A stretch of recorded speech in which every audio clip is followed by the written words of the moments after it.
पुण्यात प्रादेशिक बातम्यांकडे अनिल परब राज ठाकरे यांच्या भेटीला आलेले आहेत। अनिल परब शिवतीर्थवर दाखल झालेत आणि जागा वाटपावर चर्चा होण्याची शक्यता आहे। आपल्याला कल्पना आहे आता खूप कमी दिवस उरलेले आहेत आणि विशेषतः उमेदवारी अर्ज दाखल करण्यासाठी तर अक्षरशः 1.5 आठवडाच उरलेला आहे। त्या पार्श्वभूमीवर आता घडामोडींना वेग आलेला आहे। मुंबईमध्ये दोन्ही ठाकरे बंधू एकत्र लढणार हे तर स्पष्ट झालेले, मात्र जागा वाटपाचा फॉर्म्युला अजूनही निश्चित होणं बाकी आहे आणि त्या दृष्टीने ही भेट महत्त्वाची मानली जाते।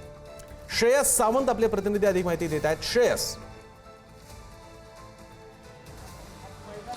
खऱ्या अर्थानं आता अनिल परब आता इथं शिवतीर्थ या राज ठाकरेंच्या निवासस्थानी पोहोचलेले आहेत। अनिल परब इथं येऊन सर आताच 10 मिनिटं झाले आपण बघू शकतो अनिल परब यांची गाडी इथंच आहे, जिकडे आता खऱ्या अर्थानं बैठक जी आहे त्याची सुरुवात झालेली आहे। मनसे अध्यक्ष राज ठाकरे यांच्या भेटीसाठी आलेत। आपण बघू शकतो तर जे जागा वाटप आहे ते संपूर्ण झालं आहे। त्यासोबत आपण बघू शकतो मनसेकडून नितीन सरदेसाई आणि बाला नांदुरकर हे सुद्धा आत आहेत। हीच प्रमुख नेते मंडळी म्हणजे कुठल्या कुठे आता काही वेळानंतर वरुण सरदेसाई सुद्धा येतील।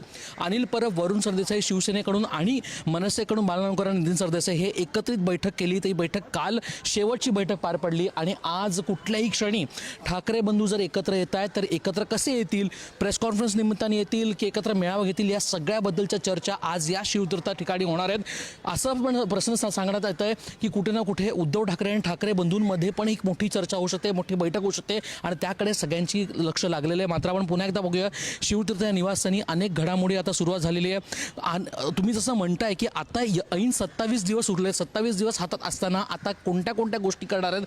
15 जागांचा पेच अजूनपर्यंत निर्माण झाले, त्यात विक्रोळीची जागा असेल, भाजपची जागा असेल, दादर माहीम असेल, ह्या जागा वाटपावर आता कुठे ना कुठे ठाकरे बंधूच प्रशासनाचा निर्णय घेणार आणि हेच आपल्याला आता कळून येते। धन्यवाद श्रेयस, तुम्ही दिलेल्या माहितीबद्दल। आपलं लक्ष असेलच सेना आणि मनसेतल्या घडामोडींकडे।